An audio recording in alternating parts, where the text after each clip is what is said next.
Hello dear students, welcome back to organised knowledge channel. और आज की जो वीडियो है उसमें हम डिस्कस करेंगे worksheet number 76 for class 9th, विषय हिंदी है। और ये वर्कशीट आपके लिए 25 जनवरी 2022 के लिए शेड्यूल की गई है। आज की जो वर्कशीट है प्यारे बच्चों, उसमें हम मेरे संग की औरतें इस चैप्टर को कंटिन्यू करते हुए आगे पढ़ेंगे। वर्कशीट शुरू करने से पहले प्लीज़ चैनल को सब्सक्राइब कर दीजिए, बेल आइकन को प्रेस कर लो ताकि आपको आने वाली वीडियोस की नोटिफिकेशन वो समय से मिल जाए। देखिए क्या दिया गया है। प्यारे बच्चों, इन कार्यपत्रकों के माध्यम से अब तक आपकी पाठ्य पुस्तक क्षितिज भाग 1 के पाठों पर चर्चा की जा रही थी। आइए आज के कार्यपत्रक में कृतिका के पाठ मेरे संग की औरतें पर चर्चा करते हैं, जिसकी लेखिका है मृदुला गर्ग जी। ठीक है।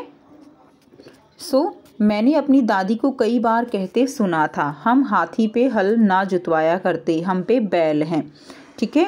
बचपन से ही मुझे इस जुमले का भावार्थ समझ में आ गया था जब देखा था कि हम बच्चों को की ममतालू परवरिश के मामले में माँ के सिवा घर के सभी प्राणी मुस्तैद रहते थे। ठीक है। दादी और उनकी जेठानियाँ ही नहीं, खुद मर्द जात पिताजी भी। यानी यहाँ पर क्या कहा गया है, यहाँ पर एक तरह से जो दादी हैं वो उन पर, उनकी माताजी जो थे उन पर एक व्यंग्य था ये। ठीक है, कि हम हाथी पे बैल ना जुतवाया करते। यानी वो इस तरह से उनको क्या कहना चाह रही थी, उनकी जो माताजी थी लेखिका की, वो घर के काम में ज़्यादा हाथ नहीं बटावाती थी। और बच्चों की अगर केयर की बात करें तो भी वो जो है ज़्यादा इन्वॉल्व नहीं होती थी। इसीलिए उनकी माँ उनको ये बात कहती थी कि हम हाथी पे बैल ना जुतवाया करते। दूसरा, वो साहब के घरों की थी। ठीक है। उनके पिताजी का अपना एक रुतबा था। जिस तरह से स्वतंत्रता सेनानी से हमने पिछली वर्कशीट में पढ़ा था ना कि उनकी लेखिका की माताजी थी, उनकी माताजी ने किस तरह से उनकी शादी जो है स्वतंत्रता सेनानी से अपनी आखिरी इच्छा के दौरान जो है करवाई थी। तो इसलिए ये बात उनको कही जाती थी। पर ठोस काम न करने का मतलब यह नहीं था कि माँ को आज़ादी का जुनून कम था। ठीक है, वह भरपूर था और अपने तरीके से वे उसे भरपूर निभाती रही थी। जाहिर है, जब जुनून आज़ादी का हो तो उसे निभाना भी आज़ादी से चाहिए, जिस से पूछकर उसके तरीके से नहीं, खुद अपने तरीके से। यानी अगर हम आज़ादी का हमारे सिर पे जुनून होता है तो यानी कहने का मतलब यहाँ पे क्या है कि हमें आज़ादी का जुनून है, तो इसका मतलब ये नहीं है कि हम किसी से पूछें कि वो कौन से तौर तरीके अपना रहे हैं अपने जुनून को दिखाने के लिए। ये एक अंदर से भावना होती है।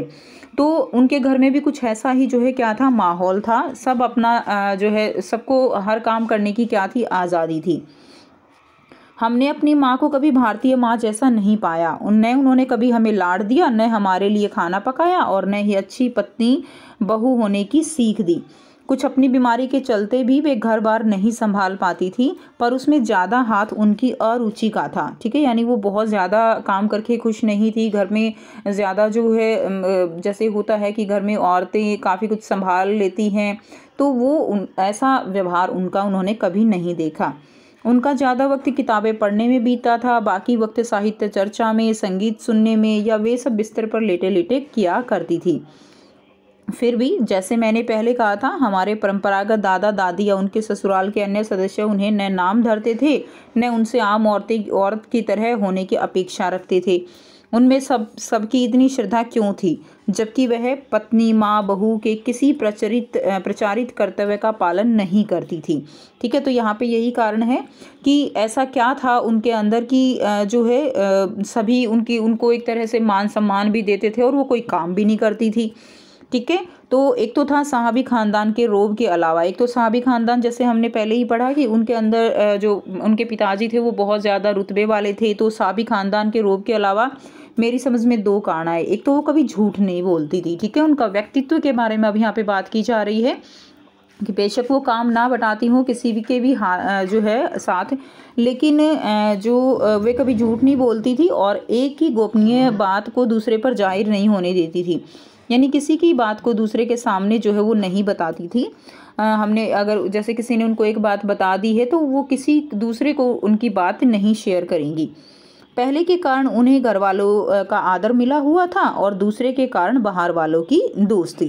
ठीक है। यानी वो कभी झूठ नहीं बोलती थी तो घर वाले उनकी क्या करते थे, सम्मान करते थे, और दूसरे किसी को बात जाहिर नहीं होने देती थी, तो इसीलिए बाहर वालों के साथ उनकी क्या थी, बढ़िया दोस्ती थी।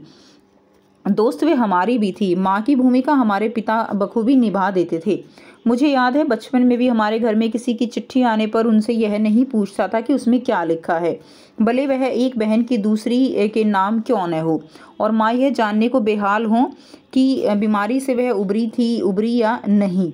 ठीक है। छोटे से घर में 6 बच्चों के साथ सास ससुर आदि के रहते हुए भी हर व्यक्ति को अपना निजत्व बनाए रखने की छूट थी, यानी हर व्यक्ति को एक काम करने की आज़ादी थी। निजत्व यानी जो है निजत्व बनाए रखने की छूट का फ़ायदा उठाकर हम 3 बहनें और छोटा भाई लेखन के हवाले हो गई। तो यानी जो भी लेखिका ने जो उनकी बहनें थी उन्होंने जो चाहा वो उन्होंने काम किया। वो लेखिका बनना चाहती थी तो उन्होंने जो है आप कह सकते हो कि इसी तरफ उन्होंने जाना उचित समझा, क्योंकि उसमें उनकी रुचि थी। ठीक है। यानी उनके ऊपर किसी तरह की कोई रोक टोक नहीं थी, हर काम करने की उनको छूट थी। उसके बाद अब आपको यहाँ पे जो प्रश्न है वो दिए गए हैं। आशा है आपने इस गद्यांश को पढ़ वे समझ लिया होगा। आइए इसी गद्यांश पर आधारित कुछ प्रश्नों के उत्तर खोजते और लिखते हैं।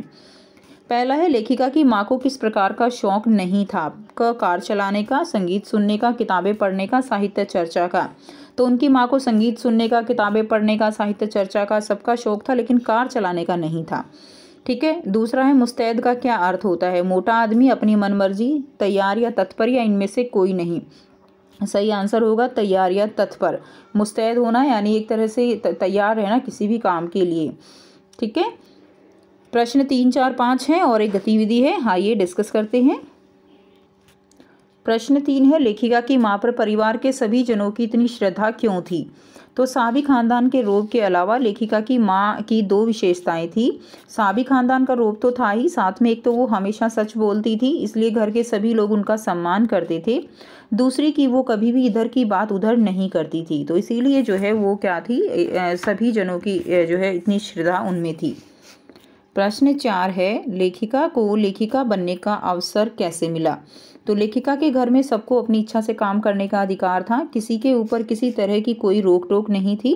हर व्यक्ति को अपना निजत्व बनाए रखने की छूट थी, जिसके कारण लेखिका को लेखिका बनने का अवसर मिल गया। प्रश्न 5 है, हम हाथी पे हल ना जुतवाया करते, हम पे बैल हैं। वाक्य से आप क्या समझते हैं? ठीक है। वाक्य से आप क्या समझते हैं?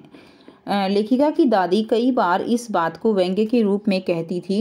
लेखिका की माँ घर में कामकाज में ज़्यादा हाथ नहीं बटाती थी। बहू माँ की कोई जिम्मेदारी नहीं लेती थी। ठीक है। इसलिए ये जो है दादी उनकी उन पर क्या करती थी, व्यंग्य के रूप में ये कहती थी। तो इतना ही आंसर जो है इसमें आपका सफिशिएंट रहेगा।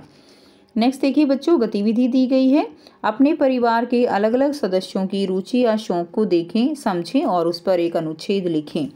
शौक वह होता है जिसका हम अपने खाली समय में पूरी तरह आनंद लेते हैं। मेरा पसंदीदा शौक खाना बनाना, संगीत सुनना है। ठीक है। मेरे दादाजी को बागवानी करना बहुत पसंद है। मेरे पिताजी भी उनकी सहायता करवाते हैं। मेरी माताजी को खाना बनाना बहुत अच्छा लगता है और वह हमें अच्छे अच्छे पकवान बनाकर खिलाती हैं। ठीक है। जब भी खाली समय होता है तो हम सभी पुरानी चीज़ों से कुछ नई चीज़ बनाने की कोशिश करते हैं। तो ये सब क्या है, ये आपको इसी तरह से एक अनुच्छेद लिखना है। तो आपके घर में जो भी जिसको शौक हो उसी के अनुसार आप लिख सकते हैं। ये जस्ट एक एग्जाम्पल था कि आपको किस तरह से लिखना है। क्लियर? तो ये थी प्यारे बच्चों आपकी आज की हिंदी की वर्कशीट। आई होप सभी स्टूडेंट्स को क्लियर है। कोई भी डाउट है तो पूछ सकते हो। वीडियो अच्छी लगे तो वीडियो को ज़रूर से लाइक करना, शेयर करना और चैनल को सब्सक्राइब करना। So thanks for watching. Have a nice day.